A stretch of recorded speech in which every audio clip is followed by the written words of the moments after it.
Hey, welcome to Film Fanatics, three film geeks discussing movies both new and old. My name is Dan. My name is Justin. And I'm Joe. This week, a tragedy took place. The first major current actor has passed away since Film Fanatics began last August. Philip Seymour Hoffman, an incredibly versatile actor, died on February 2nd at just 46 years of age of an apparent drug overdose. Now, as such, we shelved the top 5 that we were going to do this week, and we'll be instead doing our top 5 favorite Philip Seymour Hoffman roles later on in the show. Now, of course, we have plenty of new releases to review as well, including That Awkward Moment, and the final 2013 film nominated in a major Oscar category this year, Nebraska. We also have our triple feature to wrap the show up, as always, reviewing 3 older films. And this time we have Wreck-It Ralph, the final old classic film for Guilty Pleasure Month, Paul Rudd and Reese Witherspoon in Overnight Delivery, and our Oscar A to Z film, the 1938 musical Alexander's Ragtime Band. First, though, we have to talk about something that happened last week in the industry. The Academy of Motion Picture Arts and Sciences, for the first time in a long while, rescinded a nomination from its ballot before voting for the Oscars even began. In the original song category, a song called Alone Yet Not Alone from the film of the same name was deemed ineligible due to some questionable practices by its composer. The song raised lots of eyebrows when the nominations were first announced anyway, because nobody had really heard of the movie or the composer, Bruce Broughton.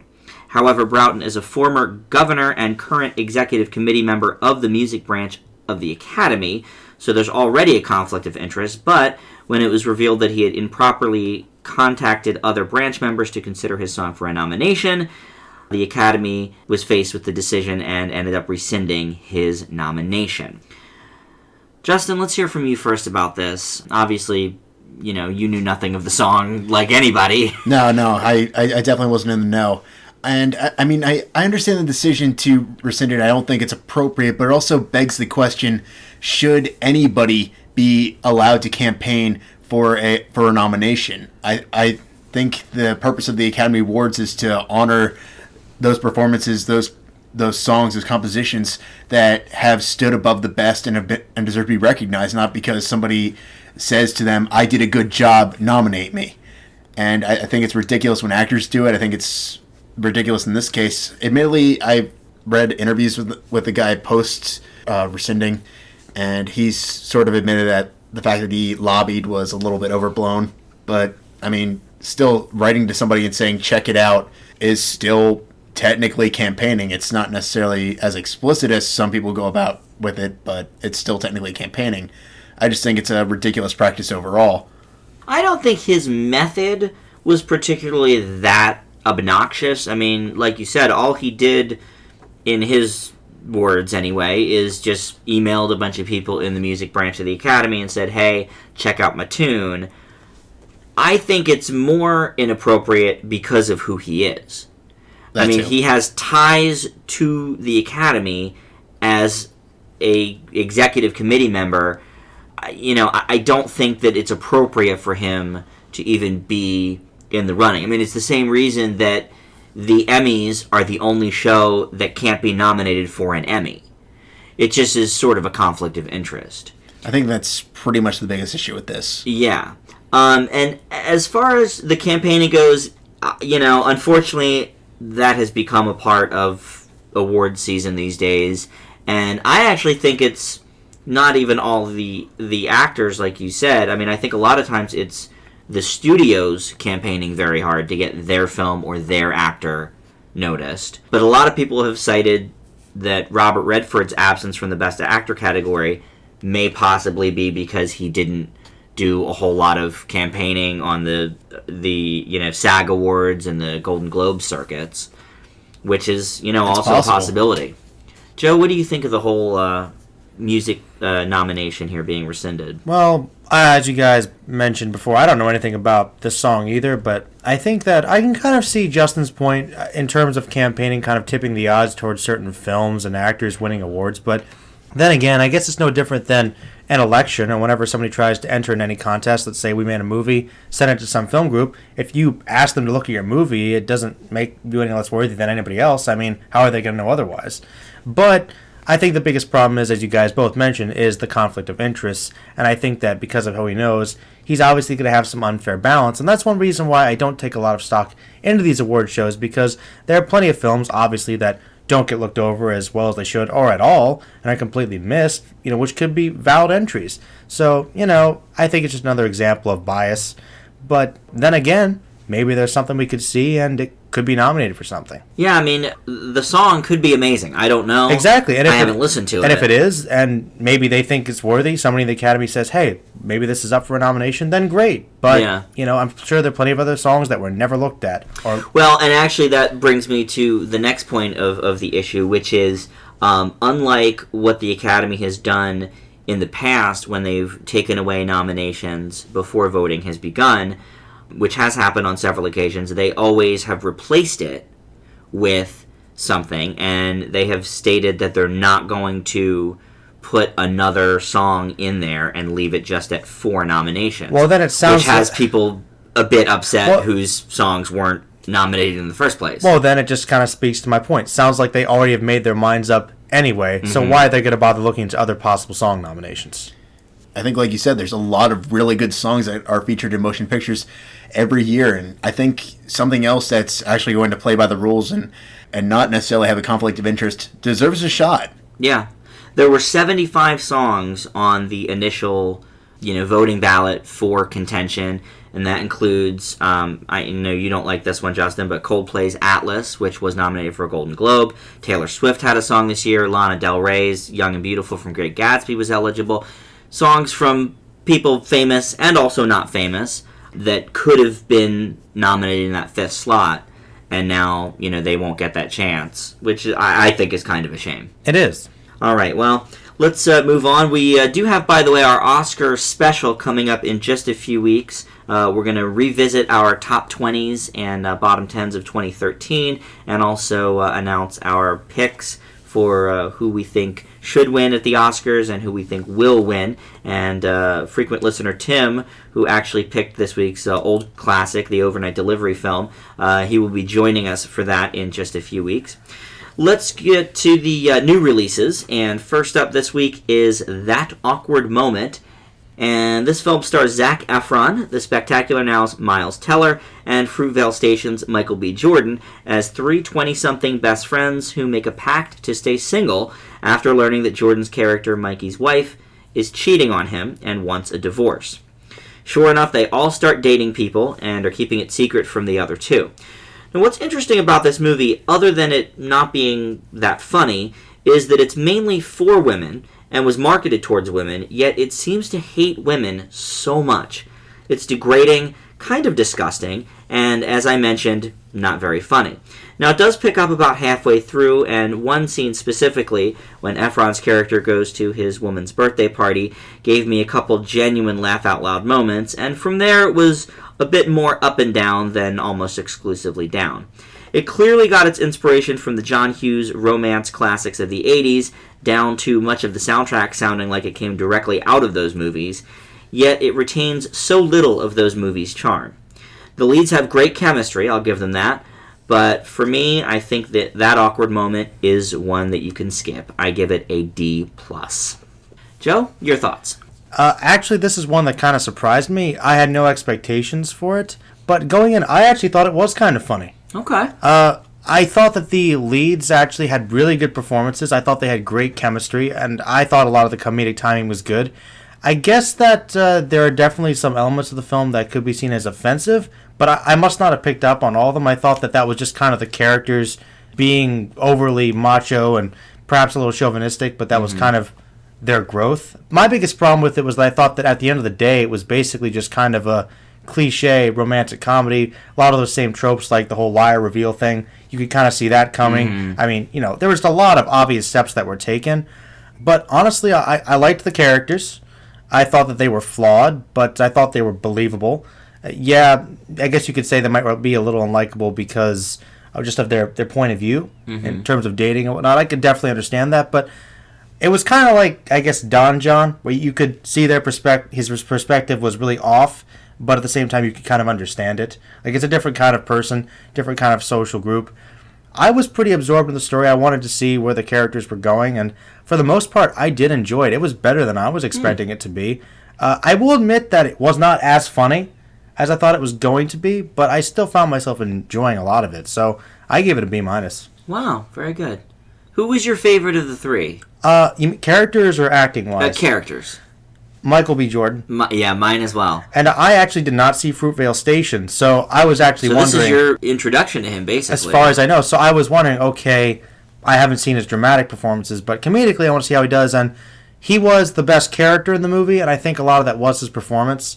I really liked him. I guess the weakest was probably the Spectacular Now guy. Yeah, Miles Teller. But I guess I still found him funny. I mean, yes, it was offensive, but it got something. I think he's pretty funny. It was pretty. So I guess your least favorite was Zac Efron's My character? least favorite by far was Zac Efron's character. Okay, I do understand some of your issues because there were some problems I had with some of the decisions some of the characters made. Like, for instance, that's right.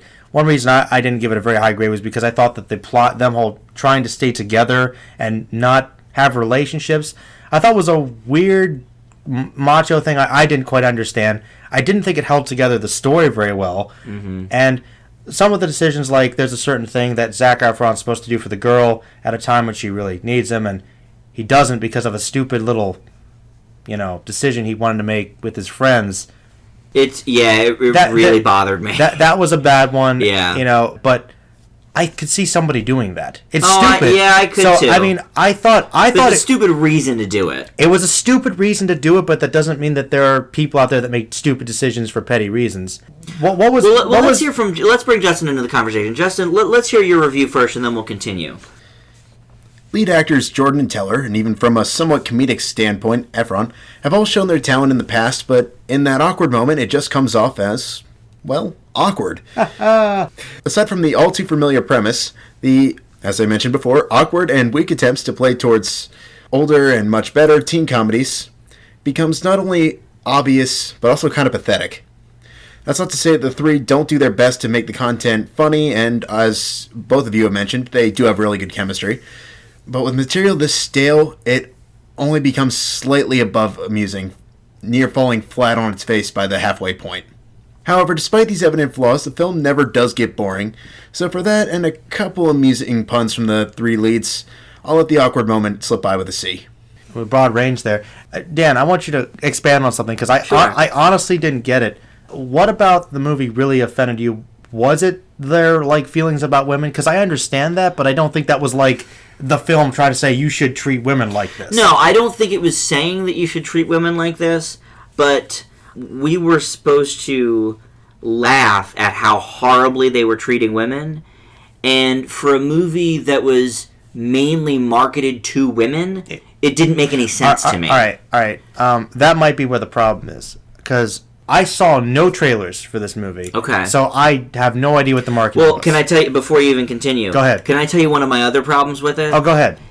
Many of the funny parts of the film that you probably enjoyed, the using self-tanner that was funny. Scene was very funny, except it was very highly touted in all of the previews. So most of the funny stuff I had already seen before about 20 times. I'd agree with that. Right? I mean, that preview's been playing a lot. Okay. So that may be partially where we differ, because for you, this was completely new. Yeah. And for me, it's a matter of let's use all of the best stuff in the trailers, beat it to death, and then show you the movie. Which is normally what trailers do, so I can understand that. Not well-made trailers, but standard trailers.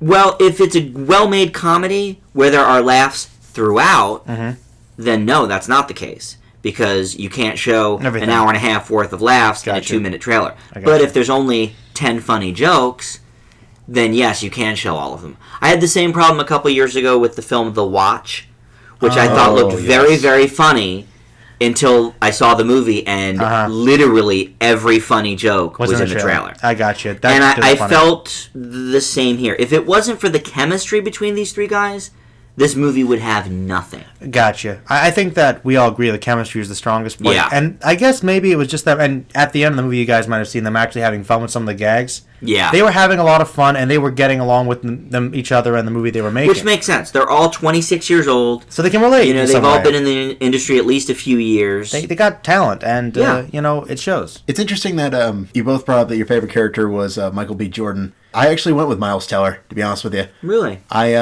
thought he had the best arc out of the three. I think he's the one that probably grew the most, and out of them, I thought he was probably the most that actually had anything remotely funny. I know you mentioned that the scene at the birthday party. I thought that was like somebody came up with a really lame joke and tried to beat it to death. Oh my god, that was for me like that we didn't see in the trailer. What when Zac Efron's character went to the birthday party with the costume party? The dress up party. Yeah, I thought that was a scream. See, I didn't think that was funny, but I thought it really worked with the story. It did. It helped with the story.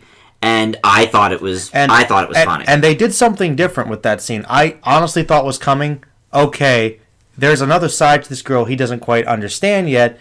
He goes in, misreads something. She's gonna be really embarrassed. That's what I thought too. And he did flip it. But not to spoil anything, she rolls with it, right, and it goes really well. And I really liked that because I did not expect that. Mm-hmm. However, then it takes a really messy turn because they introduce her dad, and that seems like it's going to be an interesting plot point, and then they just wrap it up so abruptly that it almost feels pointless. And I would agree with that. I do think that was handled kind of sloppily. It's almost like, okay, we introduced that. It seems like we're going to take that to a different area, and then apparently they just flop it. So, I mean, they utilized it kind of, but it definitely could have been handled better. Yeah, Justin, you said that Miles Teller, you thought his arc was the best. I think that he was probably on equal footing with Michael B. Jordan because even though their characters had very different issues to work out with their respective romantic interests, I feel that Jordan's character was more about letting go, and there was a lot of interplay going on. He finally does make a pretty big leap at the end of the film. They both have really big dilemmas they have to overcome before. Well, they're both gunning for opposite things. Agreed. It's a little bit of an apples and oranges thing as well. But to sort of dial back a second, go to your fact about the fact that the film seems like it hates women. I agree with you to an extent. I'm sort of between the two of you, to be honest with you. I honestly missed it because yes, I see it. But I also realize that that's how some men are. That's not the way it should be. That's not necessarily funny, and it isn't 9 times out of 10 in the movie. If there was anything that was supposed to be like that was funny, I don't think I laughed at it. Like when they were using women for sex, I didn't get any personal enjoyment of seeing them doing that. I feel like there had to be an example. I've got a good one. Okay. When Zac Efron calls, I'm just going to say what she basically is, a booty call. And they're in the throes of passion, to put it in a PG way. They utilize the "so where's this going" supposed running gag for the movie, and that was awkward. Thank you. No pun intended. That moment was weird. I thought that was really unbelievable. Like in the act, when would that come up? They must not be doing it very well if that's this conversation's coming up. Never happened to me. So I thought that was really disturbing. Like if that happened, I'd be like, no longer interested in what's going on here. Like, if that was supposed to be funny, yes, that was supposed to be funny. I thought that was supposed to be a serious moment because there's no way it could be funny. I think it was shot and played for laughs. I agree. Those laughs did not come. I confess, I thought the part where Michael B. Jordan comes in was kind of funny. Well, that was funny. Okay, I thought that was funny. Yeah, that was funny. Okay. Once he enters, that's how a scene is played that isn't degrading to women or it was just unfunny. It was handled funnily. Yeah, it was handled amusingly, and she got offended.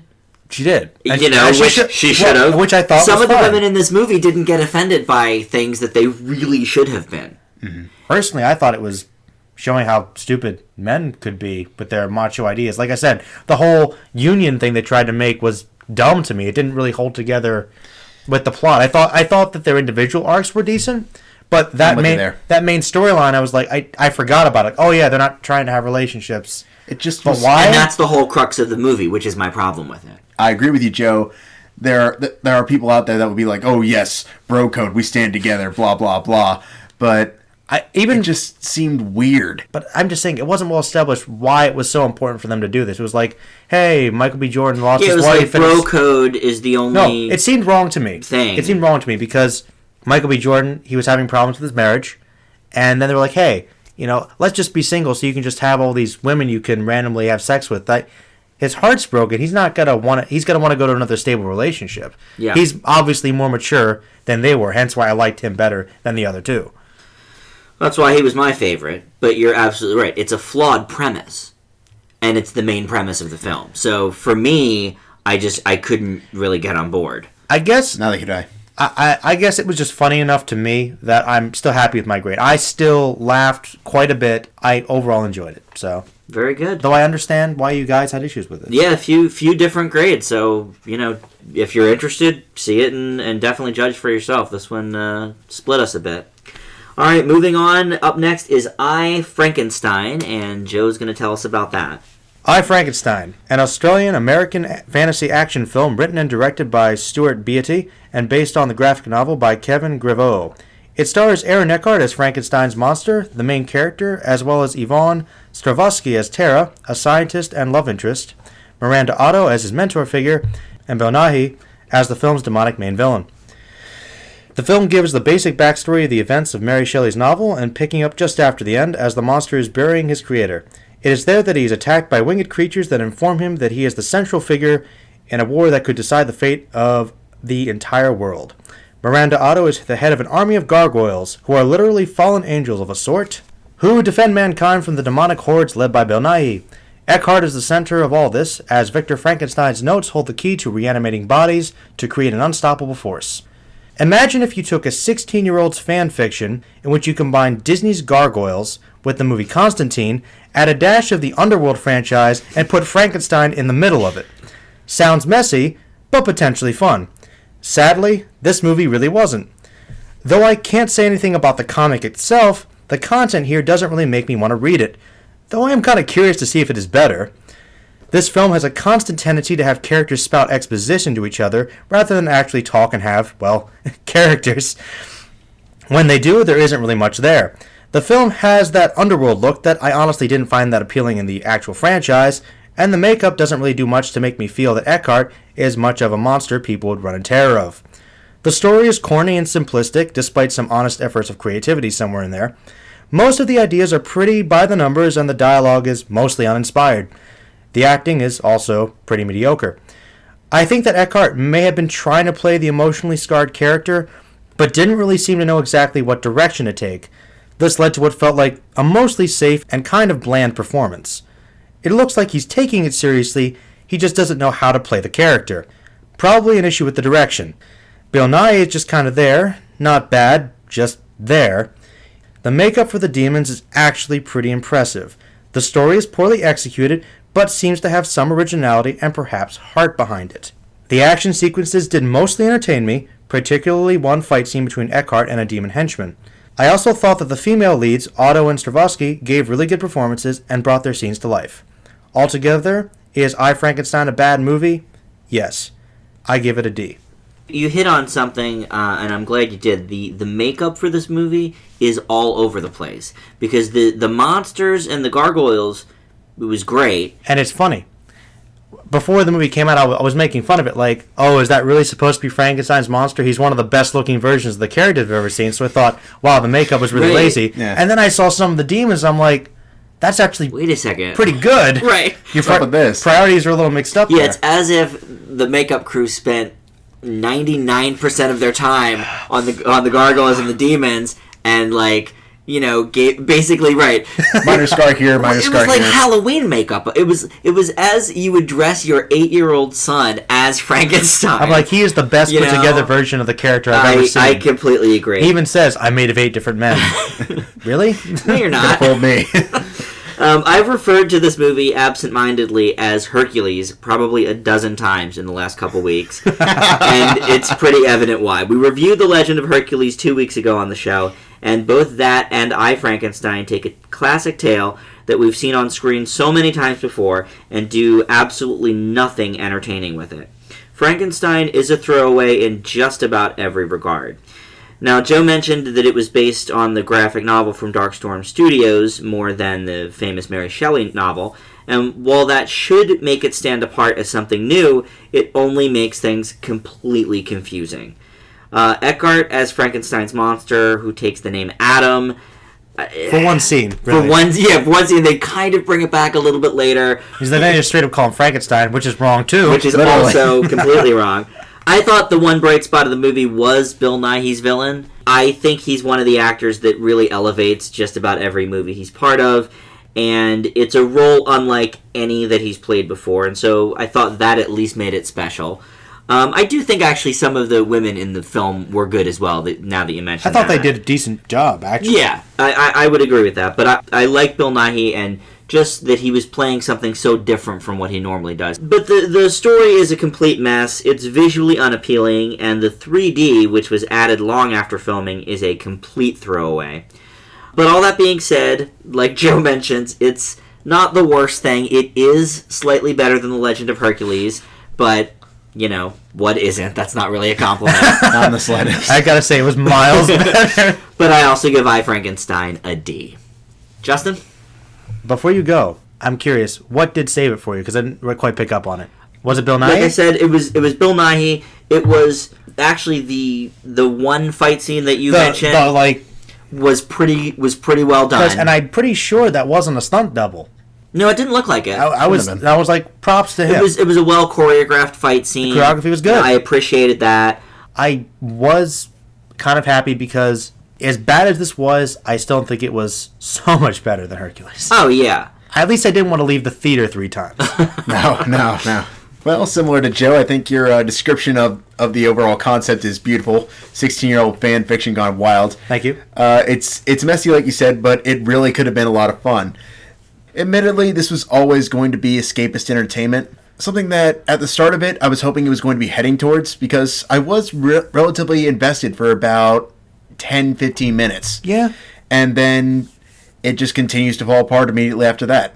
The film finds it necessary to rush all of its plot details, making everything come off as forced and offering no time whatsoever to get into the overall narrative or any form of enjoyment watching the overall film.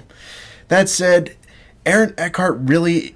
I felt he was at least trying to do his best to keep the film from being a complete disaster, but there's only so much that can really be done when a film is this bad. So for that, and like I said, a mildly amusing start, I'm going to give I, Frankenstein a D+. Oh, wow, plot twist. Joe, I really do appreciate your review of that because you hit on so many things that didn't really occur to me. But right, all these characters speak basically in exposition. I'm going to tell you what about Frankenstein. Right, I'm going to tell you about the gargoyles. What? I'm going to tell you about the angels. I'm glad you appreciated my endeavor. I really did because everything you said, I was like, yeah, well, yeah, no, yeah, that happened. It was like everything you said was so spot on. All right, well, let's move on to Gimme Shelter, and Justin's going to tell us about that.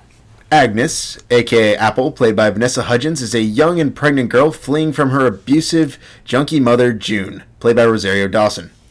Though when her escape ends up landing her in the hospital after a devastating car accident, she is invited to live into a shelter for other pregnant girls and begins to form a bond. Gimme Shelter has a great concept and a more than compelling story, but that concept is by far better than anyone or anything involved in this overall film.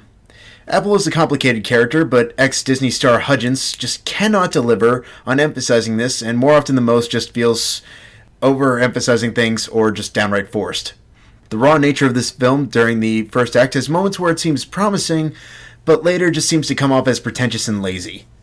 However, one thing I will give this film credit for is that for being a Christian film, it keeps its agenda minimal instead of bludgeoning its audience with it like in so many others. Overall, Gimme Shelter is an interesting concept in poor hands, no pun intended, and it suffers completely for it, and I give it a D. Gimme Shelter is pretty much a mess. Justin is correct in that. The script is awful, and even a seasoned performer like Rosario Dawson seems to be struggling here to even care about her character. The story is absolutely the best part. It's very good, and at a basic level, it's compelling enough. But the way it's executed in the film plays out exactly like a Lifetime original. Vanessa Hudgens is probably the best part of the movie, but it's not like it's a groundbreaking performance, it's merely a better performance than you'd expect from Vanessa Hudgens. Brendan Fraser does a better job than he did in last week's The Nut Job, but that's not really saying much either. At all. At all. The whole movie is just so over the top in its melodrama that it really is tough to get through and to really care about any of it. I also give Gimme Shelter a D. I didn't think that it was necessarily like a Christian movie in the sense that, like Grace Unplugged we reviewed last year, that is through and through a faith-based movie. This had, I think, more layers to it in the story. I agree. So I can appreciate that, but it was just a mess. Completely. The acting was awful, and the script was awful. That's just, there was a couple of scenes when she first got to the home that were sort of compelling, but then, when she started, like, bonding with the girls, and they were like, oh, let's all be bad together, it was just, just enough. It was goofy. It was goofy. It was. All right, let's move away from there and talk about one of the most acclaimed films of the year, an Oscar nominee for Best Picture, and that is Nebraska. Joe's going to tell us about that. Directed by Alexander Payne, this film stars the excellent Bruce Dern as the likable elderly Woody Grant, Will Forte as his humble son David, with June Squibb as his irritable wife Kate, and Bob Odenkirk of Breaking Bad fame as Ross, the older and slightly more bitter son. It also stars veteran actor Stacy Keach as the film's closest thing to a human antagonist. The story starts in Billings, Montana, with David living his rather blasé and somewhat mundane life in the small town, just letting time pass by, unsure of where his life should go. As it happens, he gets an adventure of sorts as his father Woody, absent-minded, gullible, reserved, and possibly going senile, finds a piece of a paper informing him that he has won $1 million. David sees that it obviously is a sweepstakes scam often used by magazines, but Woody insists on going to Lincoln, Nebraska to get his winnings, even if he has to walk all the way there. After some encouragement, David decides to help his father in a way, and even bond with the man, despite their somewhat estranged relationship. This results in a road trip of Middle America, which culminates in the uniting of Woody's family in the town of his youth, the fictional town of Hawthorne. Interestingly, a town named after the American author who focused, as Payne often does, with human fallibility and proneness to self-destruction, as well as moral messages wrapped in psychological complexity. Despite David and the others attempting to quell rumors, word of mouth in the town escalates to everyone from extended family to old neighbors, believing Woody is something of a local legend. Despite some bleak moments, the overall tone is quaint and charming, and comes to an oddly satisfactory conclusion. Payne is one of those directors that really seems to excel at commenting on the darker facets of American society through his dark humor and very believable and well-written characters. This film is no exception to these strengths, as his ideals are evident in that, despite the meandering, empty existence, most of the characters in the movie seem to only lighten up at the prospect of money. Payne's directing, the cinematography, and the soundtrack all work well together to set a very well-contained tone, and the performances were all excellent, particularly from Dern. This film was enjoyable, though I felt that I could have used a little more time with certain characters and plot points. I give Nebraska an A-. It's a great synopsis. Thank you. And I really like the Hawthorne bit. Did not realize that. Justin? All right. Director Alexander Payne's films are often about journeys, and Nebraska's simple, albeit increasingly complex one, marries itself to his style with near perfection.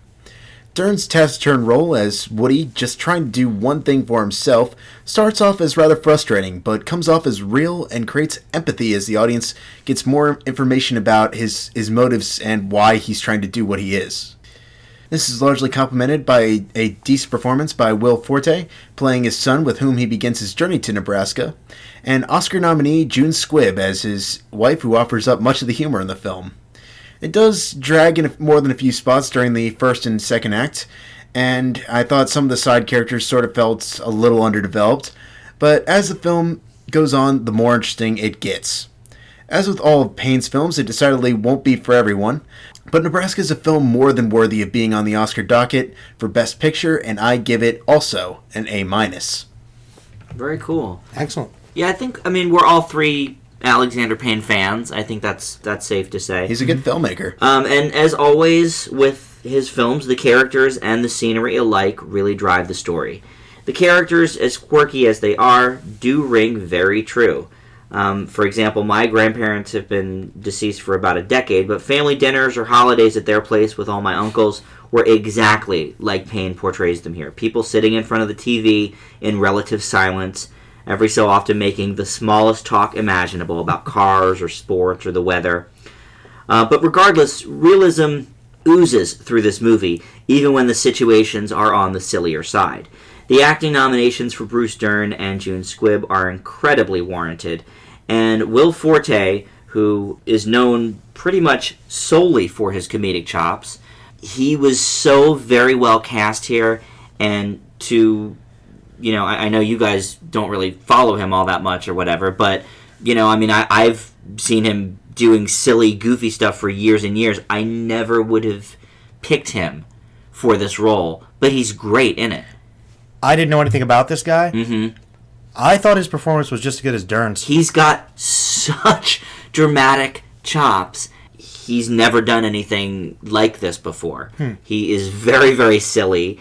And, you see some shades of that silliness in the movie because of his character. But for the most part, it's a very dramatic and very moving role. And I thought his performance was great. My big problem with Nebraska, and Justin mentioned this, has to do with its pacing. It's the first Alexander Payne movie that I thought dragged a little bit. It isn't enough to hurt it that much, but whereas in like The Descendants, for example, the backdrop is the beauty of Hawaii. So the transitions showing the scenery are gorgeous. Here there's a lot of hay bales, long roads to nowhere. It certainly fits with the spirit of the town they're visiting, but because of that, it sort of just makes the pace of the movie seem that much slower. But I am thrilled that this little film got a Best Picture nomination. I don't think it'll win anything, unless maybe Dern wins as a sentimental favorite, but it's great that it at least now is part of the conversation. I, like you gentlemen, give Nebraska an A-. And I thought the black and white really, really fit I liked it a with lot. the tone of the film. I mean, I agree. every year we see like maybe one or two major films released in black and white. We saw Frances Ha a few months ago. Mm-hmm. It kind of fit, could have been in color, doesn't really matter. But here, it really, really adds to the overall tone. The overall tone, the boring nature of this town that they grew up in. Just so dull. It's so dull. It kind of reminded me of the original Clerks, in a way. Yeah. Okay. I could totally see that. A little bit, yeah. I didn't think the pacing was as much of a problem as you guys. I guess I would say it was slow, but the slowness didn't bother me. Okay.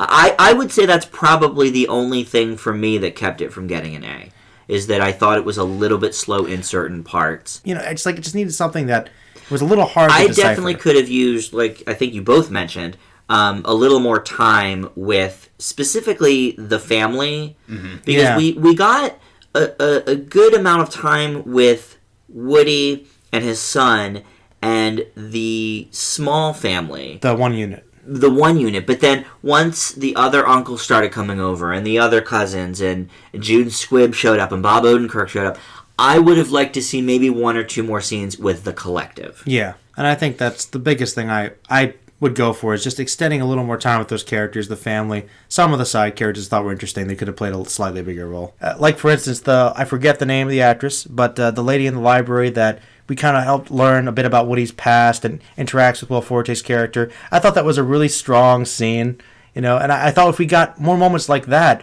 just all these little side characters and the family, a few minutes here and there, I think it could have easily had another 15-minute runtime. I wouldn't have cared. Yeah, the actress is named Angela McEwen. I thought she stole the show. She doesn't have much of a history here. This may be her first performance. I don't know, but that scene was really pivotal. It was one of them. Oh, absolutely. I really liked it, and there's a scene where it shows some closure when things kind of get wrapped up. Yep. Where we know that there's something there. Like, this woman was a big part of his life. It's the first time that we really learn about Woody as more of a human being than just, this crazy old man. This crazy old man. Because it was before June Squibb had gotten into town, I believe, or maybe she had just arrived. So we didn't get later on in the movie we see her telling the boys more about certain things about their father. Also, the scene where Woody and his son Will Forte are sitting there and discussing marriage and discussing wanting to have children, and I think you get so much of Woody's character just out of that conversation. It explains a lot. Yeah, that was another really good one. There was one thing that actually really reminded me in your review for The Descendants. You brought up how, despite the fact that we never actually hear or see her live, George Clooney's wife in that movie, right? We know so much about her through everyone else. I kept feeling about that in regards to Woody in Nebraska. Yeah, it's one of Alexander Payne's greatest strengths. Is his ability to tell someone's story through other people. It's very human. It is. Absolutely. It's good. It's why he's one of my favorite directors. All right, well, let's move on here. We've got our home media moment now, and that is 20 Feet From Stardom. This is one that we've talked about briefly on the show previously because it was in my top 20 for the year for 2013. Mick Jagger, Sting, Don Henley, these are names any rock music fan would know. However, names like Mary Clayton, Lisa Fischer, and Tata Vega, right or wrong, might elude even the most savvy music fan.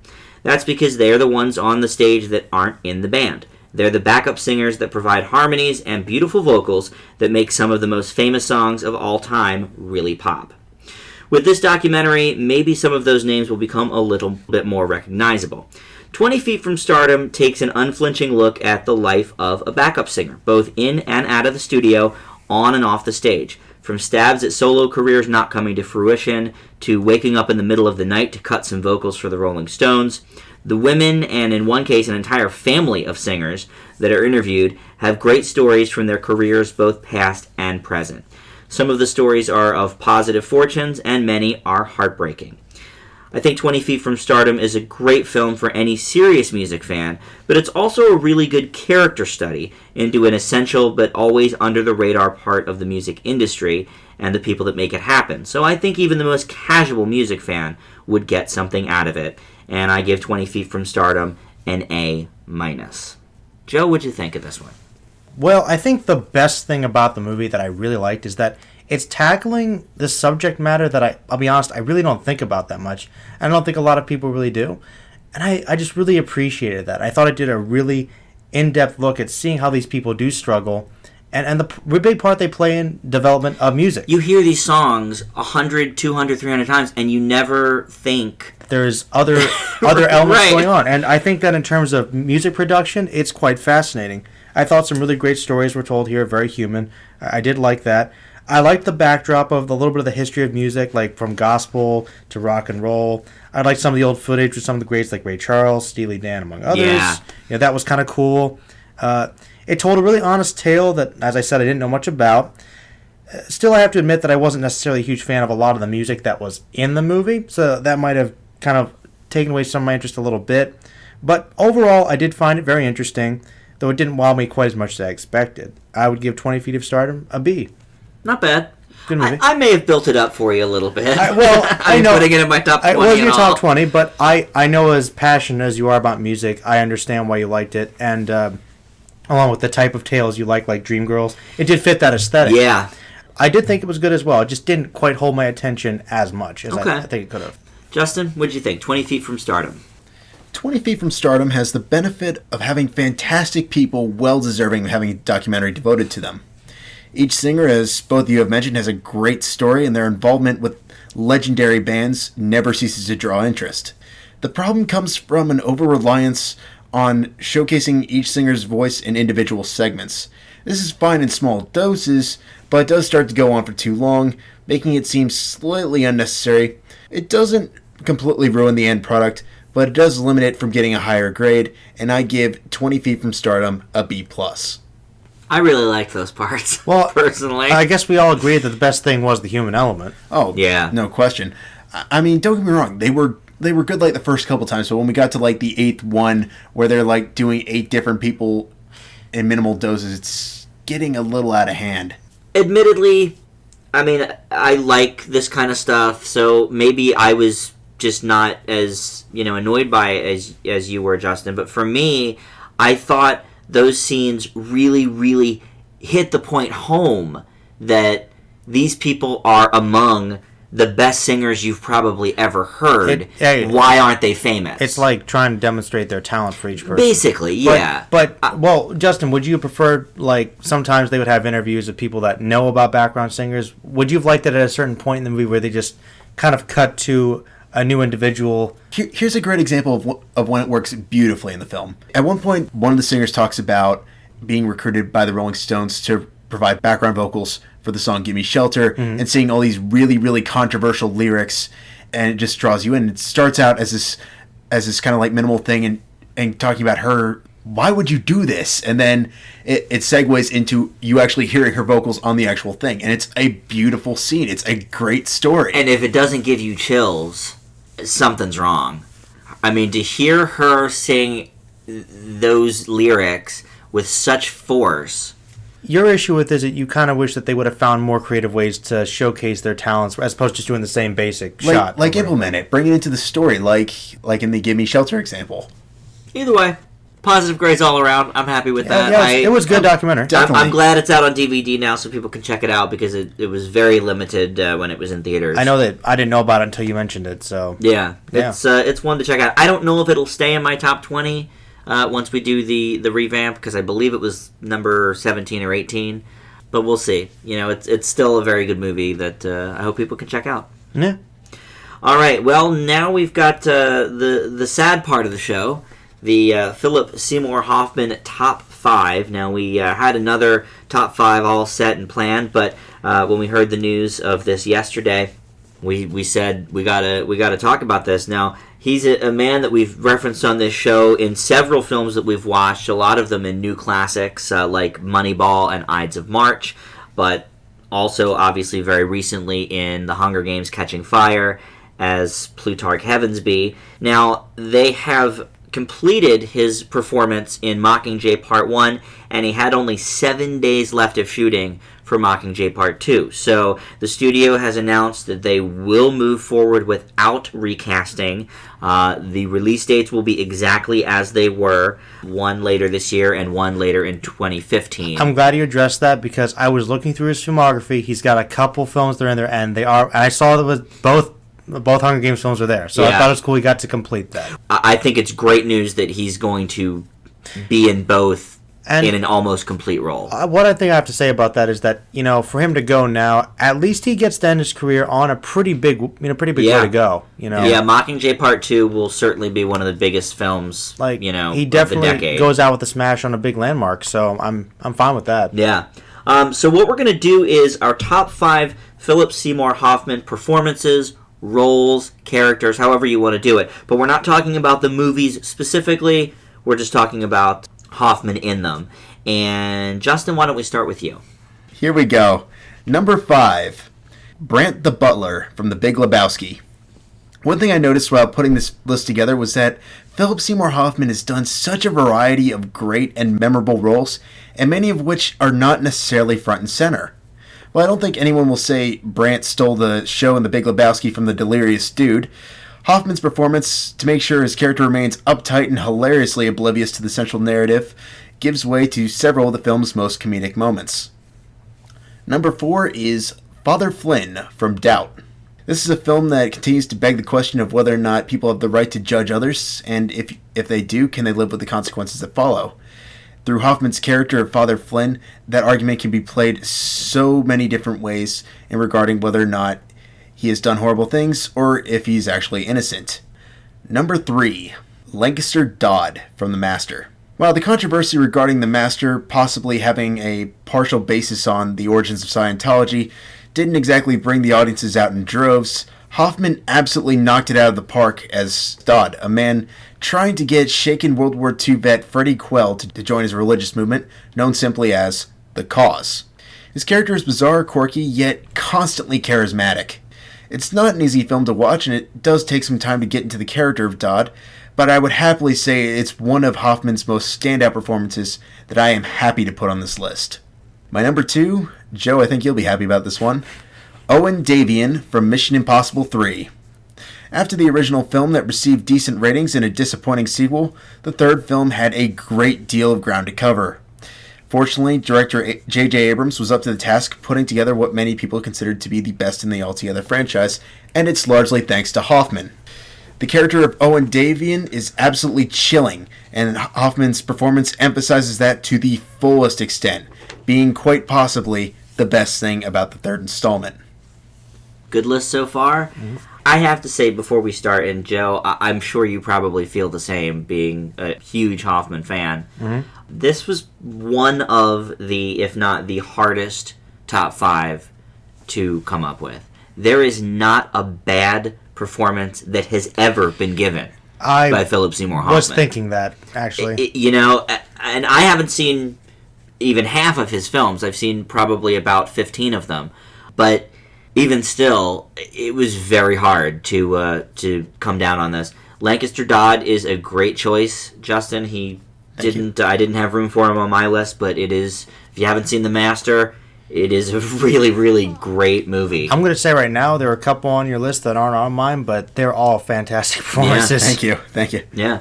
My number 5 is Max Horowitz of the animated film Mary and Max.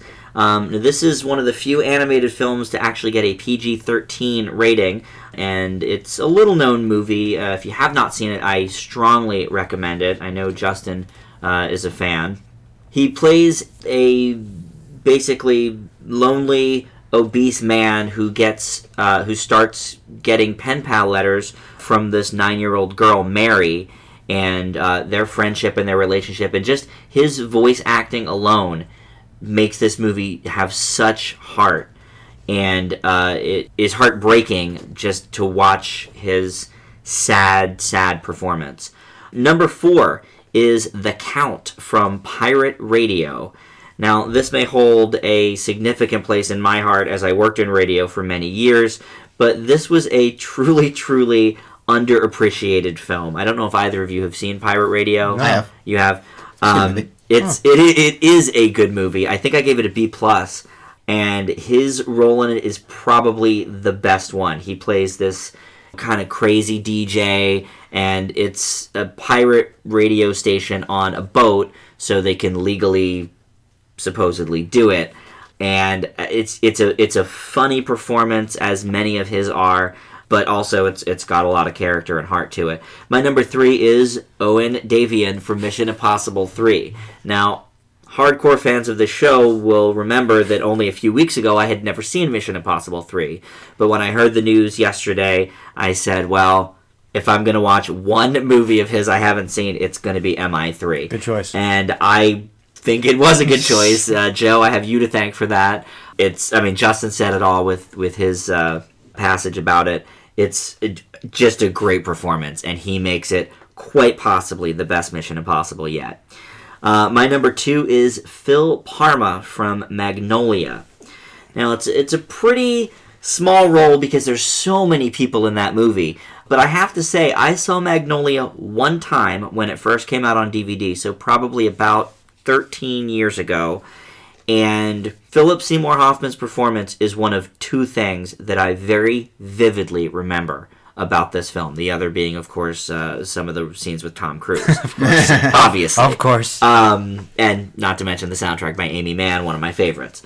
But his character, Phil, is hard to beat him. He is such not an integral part of the story, yet he's connected. He's connected, he's and he's completely memorable. Yeah, I thought Phil was a great character, and I'm very happy to include him on the list. Joe, let's hear your 5 through 2 for Philip Seymour Hoffman. All right. You guys gave great lists, and he is one of my favorite actors, and it is sad to see him go.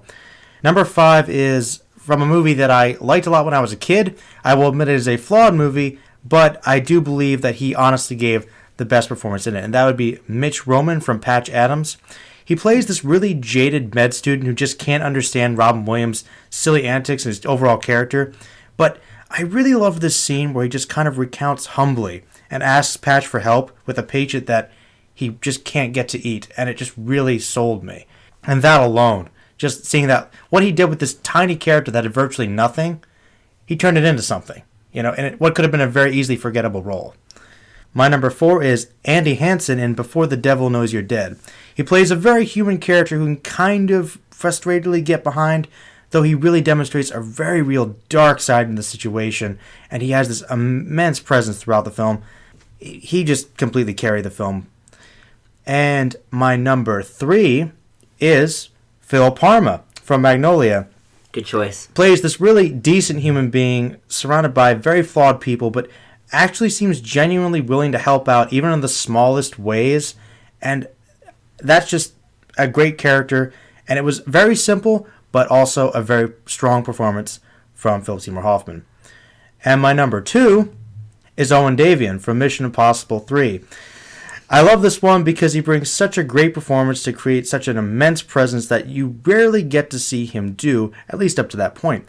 Davian is not only cold and intimidating, but he is so unimpressed by the heroes, and he seems to be almost bored and nonchalant. Perhaps one of the most blasé villains ever, and it's actually kind of unintentionally hilarious to me.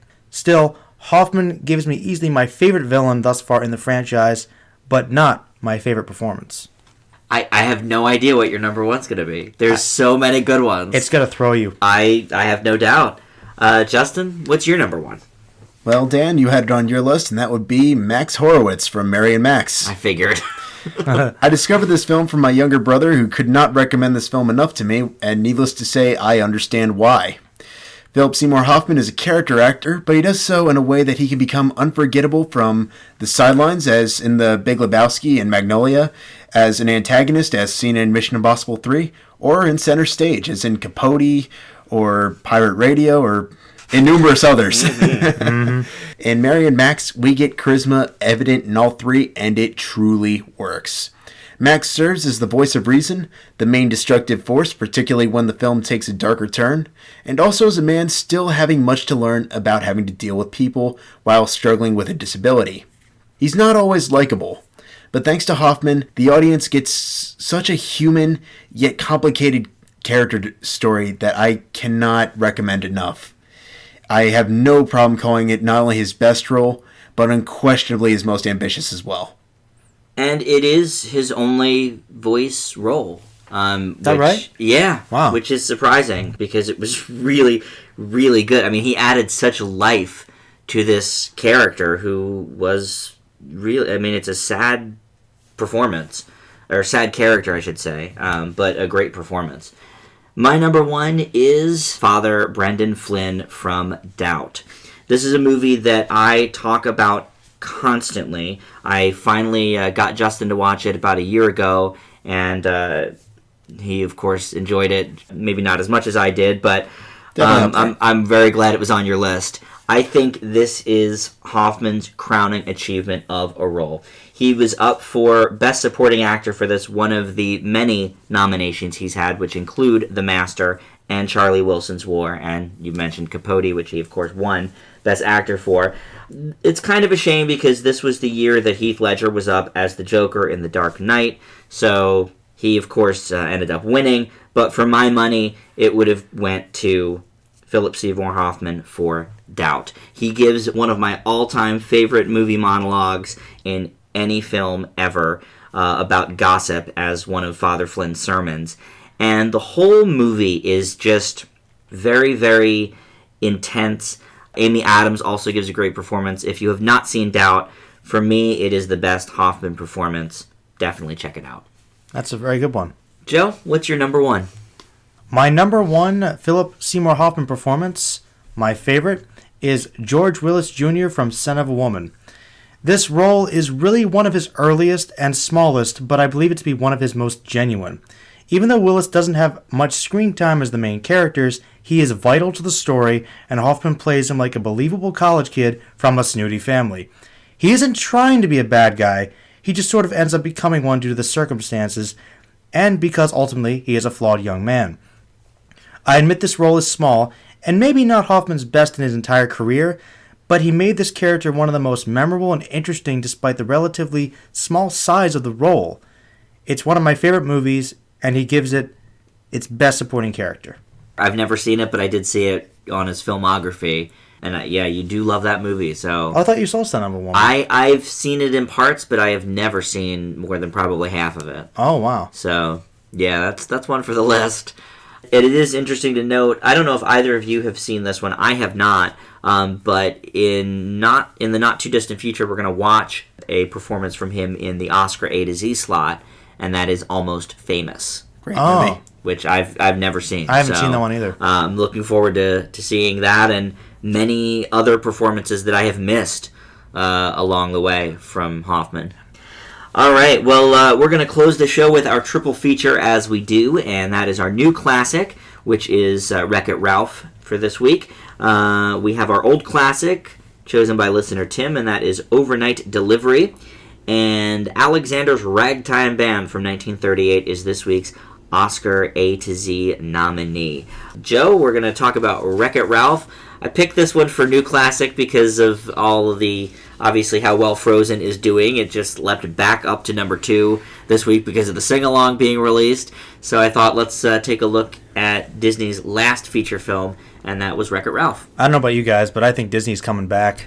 Yeah, with a vengeance. It's definitely a good couple of years for him. All right. Wreck-It Ralph, a 2012 Disney family comedy/fantasy film by Rich Moore of Simpsons and Futurama renown, and stars one of my favorites, John C. Reilly, as the titular character. Hopefully he stays with us longer, as well as Sarah Silverman and Jane Lynch. The story takes place within an old arcade in which all the characters in the games are alive and have their own society. However, in the game Fix-It Felix Jr., the villain is not happy, as Ralph, played by John C. Reilly, has been ostracized by his peers. Upon attempting to crash a party for Felix, played by Jack McBrayer, he is told that the only way he will be accepted by the others is to get a medal and become a hero. Ralph attempts to go into the first-person shooter game Hero's Duty. This results in him getting the medal and unintentionally crashing into the racing game Sugar Rush, bringing with him one of the destructive bug creatures from Hero's Duty. There he meets the young Glitch, Vanellope von Schweetz, who is herself something of an outcast. Despite a rocky start, the two develop a friendship in which they help each other find confidence. Meanwhile, they must contend with the conspiracy by King Candy to stop Vanellope from winning a race for some of his own evil purposes. This film is a great tribute to video games in general, and classic ones in particular. The animation is probably one of the best strengths of the movie, being one of Disney's best in that area in years. In addition, the story is really fun and contrasts the flashy animation.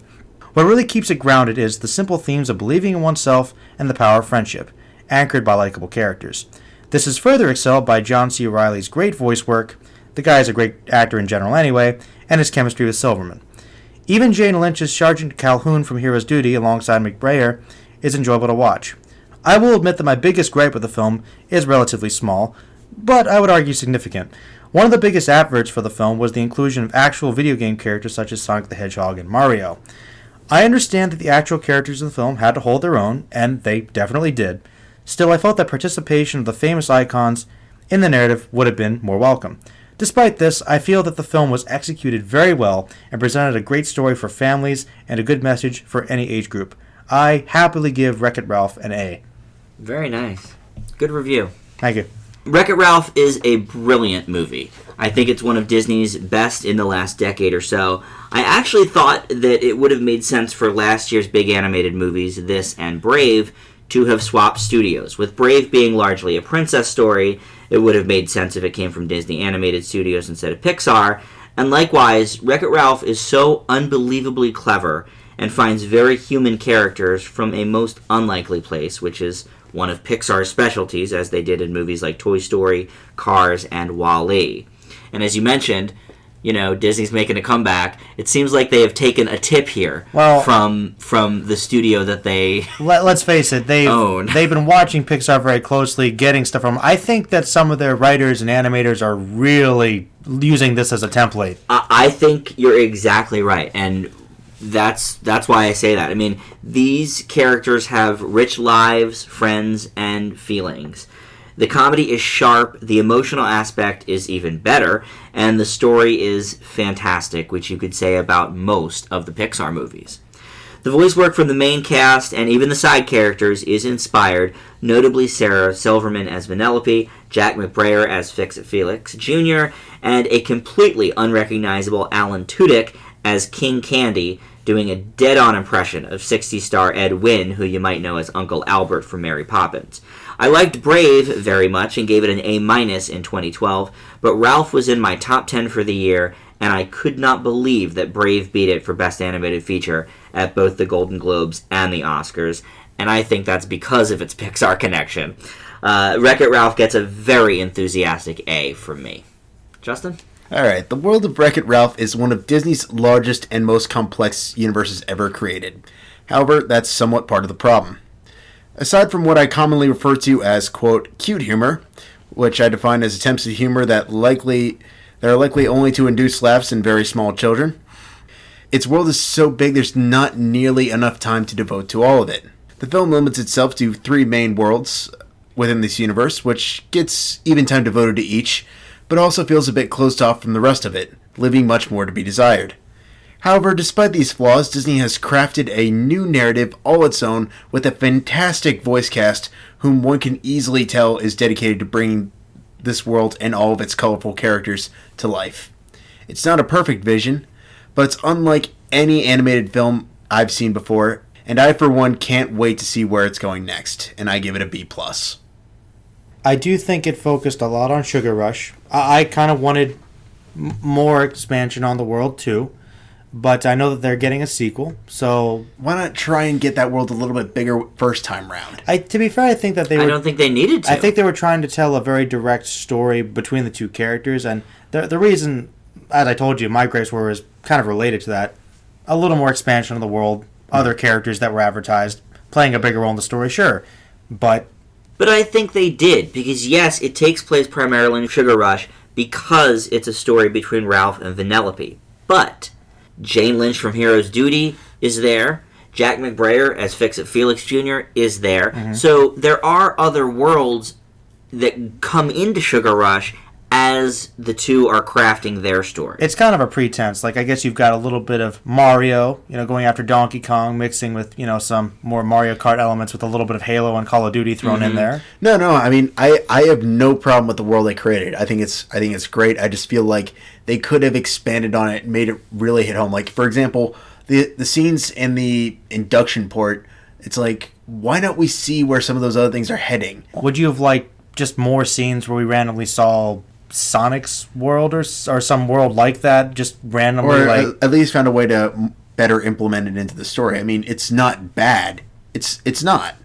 It's just I kind of wish they had done more with it. But that's not what the movie's about. It's kind of the crux, if you will. It's the hook. The world is something we can see, and it's amazing to see. But the story, it's a great introduction to the film, so that parents can get on board with seeing some of their old favorites. There's Q*bert, there's, the ghost from Pac-Man, but the story has nothing really to do with them. But that's what I'm saying. They could have implemented that to give more expansion on this. Thing is, Justin, I have the same problem with it that you do, but I guess not as much. At what cost, though? You want to make the movie 20 minutes longer? I was thinking, you could have made it. I couldn't have hurt it. Kids' movies depends on how you implement don't need to be that long, because kids kind of lose interest. Attention spans. I mean, Cars and Cars 2 are over 2 hours each, and I think they suffer for it. Yes, I see where you're coming from with the fact that, yes, kids can lose interest. But if you have a compelling story, kids don't lose interest. And I think that the fact that, okay, we're limiting this to hour 40 is fine. If you can tell a complete story in that time, that's great. But I don't think it necessarily has to be the gold standard. Well, I think it depends on the age group. You got to it's a family film, so you're trying to cater to a big group of people and try to keep it balanced. And what they've done here is perfectly balanced. Cute kid humor, adult humor as well, and adult characters, but they're cute characters like Vanellope that kids can also get on board with. That's why it's such a perfect take from the Pixar playbook. I admit that I think the world should have been expanded on too. Definitely, Justin. But I think that for the purposes that they were making for the film, for their goal, the video game world is a good setup. But that's all it really is. It's a clever setup, but it wasn't the main focus, as Dan said. It wasn't. But my point being, they could have. If you're going to build a world this big, you need to use it. The way I think it is, just before you continue, Justin. Go on. Okay. You said you saw a big world. I see potential for a big world. I saw 3 games hinted at a previous other game, the Turbo game, and possibilities for other things. I don't feel like we were supposed to see all of it. I think we were supposed to get a taste of it, because I think there was only so much they could do. And really, honestly, I felt that it was kind of contained because it's still an arcade. It's an old arcade with these worlds that are kind of loosely connected. Remember, within the film, they try to stay relatively independent from each other. You're not really supposed to go around messing in other people's games. So, to a certain extent, it makes sense that the characters are cut off, and Ralph going into Hero's Duty and eventually Sugar's Rush is a big breach. That's why it's a big plot point for the film. So, that's kind of one reason why I think it is a little closed off. And I would still happily argue it's all in the handling. Obviously, Disney has great writers, and they can pretty much make anything work. You know Vanellope can't leave her game. So if That's the one main plot part point. of the story is her and Ralph, how is that going to happen in other areas of the arcade? I'm going to offer a possibility, Justin. You say have fun with it. Play with the world. I think they really, really did. I think they meshed something together I couldn't think. They took something I thought would have been lame. When I saw they went to Sugar Rush and knew this was going to be most of the movie, I was like, really? You know, kind of a girly Mario Kart thing? I'll be honest, I wasn't really excited. I enjoyed it. And guess what they did? Not only did they build upon that, they explored a lot of Sugar Rush. Okay, they did a lot with that. I thought that was impressive enough. They picked one spot. They did a good job. And they introduced these horrible bug demons from Hero's Duty that completely warped the world, 2 completely polar opposite things, to create one of the most fearsome, ridiculous amglams of freaking villainy I've ever seen. So I think they had fun with it. No. Don't get me wrong. The 3 worlds that we do see are incredibly well developed and well put together, and it's fun seeing what it's going to throw your way. Mm-hmm. It's just the fact that, like I said, it's a fifth at minimum of what is there. I just think it's unrealistic. Well, Justin wanted to see more, so we'll just leave it at that. Well, you'll get to see more in the you'll get to sequel. see more in the sequel, I guess. I was completely satisfied with the movie. As was I. I mean, I wish I had seen a little more of some characters that were advertised, maybe a little more expansion, but I was pretty happy with it. Yeah, the marketing people were very shrewd by putting... It's like Matthew McConaughey in the Wolf of Wall Street previews. Exactly. Like, they make it look like he's a big part of the movie. I remember But he's that. not. But he's not. I remember Sonic was like, actually, yeah, come see my movie. And I'm like, okay, he's in a commercial Right. in the subway station. Right, You know, come see it's my like, 12-second cameo I'm in like, Wreck-It Ralph. that was an awesome cameo, Sonic, but it's not exactly your cartoon series, is it? Yeah. You know? All right, well, let's move on. Our next film is Overnight Delivery, and this is the final film of our Guilty Pleasure Month, and an old classic brought to us by a friend of the show, Tim, who will be one of our contributors here coming up in the next few weeks leading up to the Oscars. We mentioned that show a little bit earlier. And he brought us Overnight Delivery. Paul Rudd plays Wyatt Trips, a student at a Minnesota college who is in a long-distance relationship with Kimberly, his high school girlfriend, played by Christine Taylor, who attends the University of Memphis. When Wyatt believes Kimberly is cheating on him, he becomes enraged, especially since she has never even slept with him, and now she's sleeping apparently with these other guys, or one in particular called the Ricker. Fellow student and stripper that Wyatt meets that night, Ivy, played by Reese Witherspoon, helps him exact his revenge on Kimberly with a nasty letter and dirty pic of the two of them. Unfortunately, he discovers that Kimberly isn't cheating on him after all, so he and Ivy embark on a cross-country trek to get the package back from Global Express, a FedEx-like company. I believe this is the first direct DVD film we have reviewed for the show.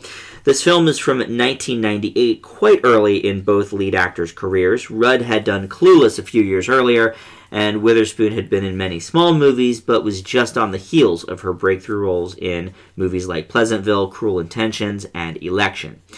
Overnight Delivery is overall pretty stupid, and one can see how it wouldn't have made much of a dent at the box office, so why not release it directly to home video?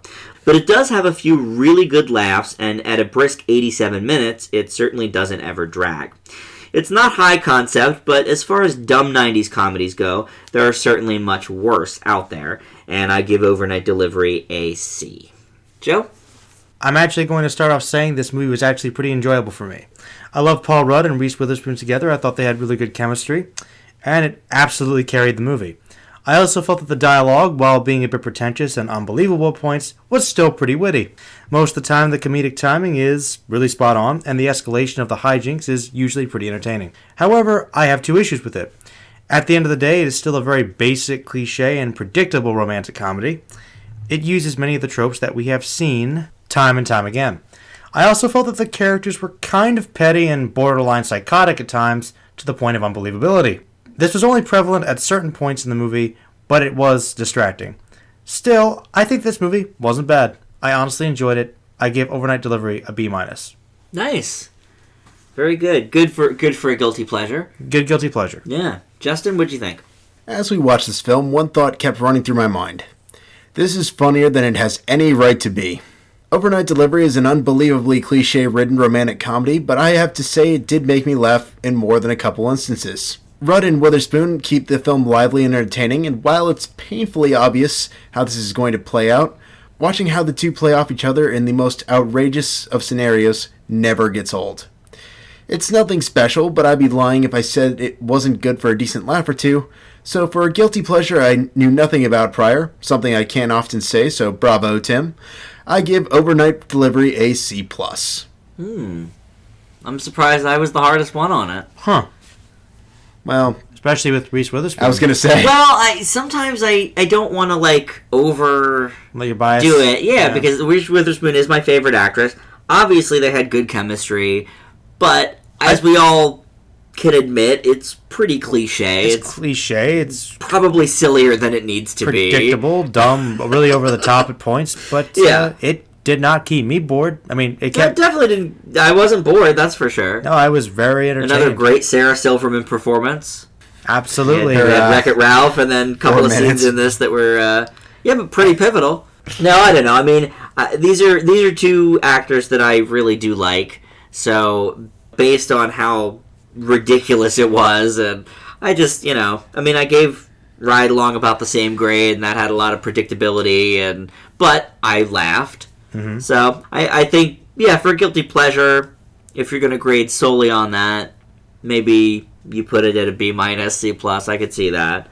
But, just overall, I thought C is probably... It's deserving. Realistically, it's probably a C. Yeah. All right. And speaking of which, starting next week, we're going to add something to the show. Not something we're going to do every week, but for the old classic slot, we sort of decided to do a round robin each month for the three of us, so we each get one pick every month. But we've decided to open up that fourth slot, or possibly fifth slot if there's an extra week in the month, to you, the listener. And hit us up with any movie that you'd like us to watch and review. The only criteria is they have to be over 2 years old for the old classic slot, and you have to genuinely enjoy it. Don't set us up with something that's a big stinker on purpose. Though if you prank us, we won't be able to tell. But yeah, that's about it. And we have one next week from one of our listeners, Matt. And so we'll be talking about that next week on the show as our first sort of listener-chosen one. Although this sort of counts from Tim, the Overnight Delivery film. But all right. Now we have our Oscar nominee A to Z. And this week that is the 1938 musical Alexander's Ragtime Band. This won Best Score at the Oscars that year, and it got several nominations, including Best Picture and a Best Story nomination for Irving Berlin and 3 others. Justin's going to tell us about that. Roger Grant, played by Tyrone Power, is a young musician whose parents would much rather see him pursue a career in serious music. However, when he discovers popular ragtime, he pursues a career alongside fellow musicians and singers, and dealing with the ups and downs of being celebrities over the years. Alexander's Ragtime Band is a film filled with great music, decent performances, and a couple decent moments of cinematography. The film's predictable storyline is more or less of an excuse to pay homage to ragtime and swing and do little else. Friendships are formed and lost, and love is found, but ultimately it's nothing too overly out of the ordinary. That said, Alexander's Ragtime Band still has a certain charm in attempting to chronicle the history of the musical genre. As such, Alexander's Ragtime Band is a decent film for music lovers, but unfortunately not much else. But for that, I'll give it a B-. Joe, what did you think about Alexander's Ragtime Band? Well, I think that Danny Carey from Tool would have really blown them away with some of those time signatures. I'll tell you, if they thought that what Alexander was doing, I don't know. That ain't nothing. I think that they would have just given up. Yeah. Like, it's like Marty McFly playing Johnny B. Good at the exactly. And Back to the Future, they're well played, sir. Right, it's like, okay, we can kind of go along with it, and then it gets to a point where just like, you're a step out of line, man. This is too heavy. And okay, Alexander's Ragtime Band. I think that the performances in this film were decent enough. The story was presented fairly well, and it was primarily carried by catchy music, fun dance numbers, and good costume and set design, which I always love. However, the plot was certainly an early musical, since the balance between story and music has not really been achieved. The songs are good, but after a certain point the story seems to get lost in a more or less endless string of tunes. Despite this, I do applaud some awesome editing techniques and some honest performances. I give Alexander's Ragtime Band also a B-. All right.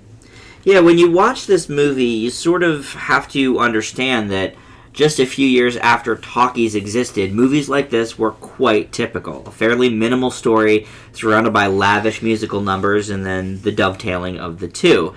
And studios were still trying to figure out how to best do this. If Alexander's Ragtime Band were released today or at any time over the past, say, 40 or 50 years, this movie would probably be a stinker. But seeing it from the perspective of how it would have sat with audiences then, you can see how they'd probably be enthralled with it. The music really is quite good, which is no surprise coming from the Irving Berlin songbook. And for me, it was especially nice to see Jack Haley in a non-Tin Man role and an early performance as well from Don Amici. The performances were mostly pretty good from the actors, and even though the story, like Joe mentioned, sort of, gets lost somewhere in the middle, I think it is what it is, and I did enjoy it for the most part, especially when you consider, what it would have looked like to audiences back then. I gave Alexander's Ragtime Band a B. That's a good way of looking at it. Not bad. Yeah, I mean, honestly, if we were to see it at the Cineplex tomorrow... But you do make a really good point about talkies. I mean, when they came out, everyone wanted to hear sound, so it only makes sense that we would really, really want to get as much out there as humanly possible, not necessarily focusing on the narrative or the performances, just music, stuff that we can hear and experience and expand on. Yeah. Yeah. And this movie had it in spades. This at least did have somewhat of a storyline. It was kind of threadbare, but it did exist. And it was about the music, which I think sort of helped keep it going and give it a justifiable reason to be about all that music. To be about all the music. So, I don't know. I thought it, for what it was good. I can't say, I'd recommend it if you're not a musical fan or a classic film fan. But I think it was decent. It's one of the things that's good about it is we do try to actually look at it from the perspective of the people at the time and, say, for the time this really did have some monumental value, or at least could have been entertaining. You guys did say, though, that talkies had recently come out and people were throwing it out, but this was about a decade after that. About a decade. So, I mean, But still relatively getting started in the innovation. That is true, but it had been a decade. No question. Yeah, that's no matter true. what. It had been a little while. No, I mean, if Comparison. Alexander's Ragtime Band came out a couple of years into talkies, let's say 1931, I would have given it like an A. Exactly. But you're right. It was 10 years after the fact, but at the same time, they were still trying to sort of figure out how to properly put the music with a story. Well, I guess the reason I was thinking about Alexander's Ragtime Band like that is that, honestly, I'm surprised you guys didn't think about this. Wizard of Oz came out a couple years later. Yes, Wizard of Oz was the next year. And I'm thinking, very true. Well, somebody got it down. Right, so, right. Well, that's why I can't really give it an A or an A- in good conscience. But All right, well, that is going to wrap up the show for this week. You can join our Facebook group at Film Fanatics with an exclamation point, and we've been posting our 5-word reviews weekly there. And we'll post those a few days before the podcast goes up, sort of a little teaser. And you can also follow us on Twitter as well, and that's at Film Fanatics Pod.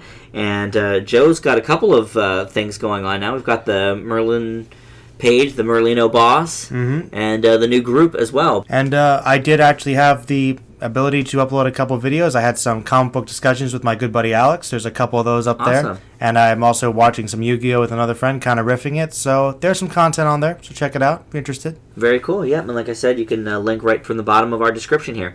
All right, well, thanks for listening, and we'll see you back here next week on Film Fanatics. Bye!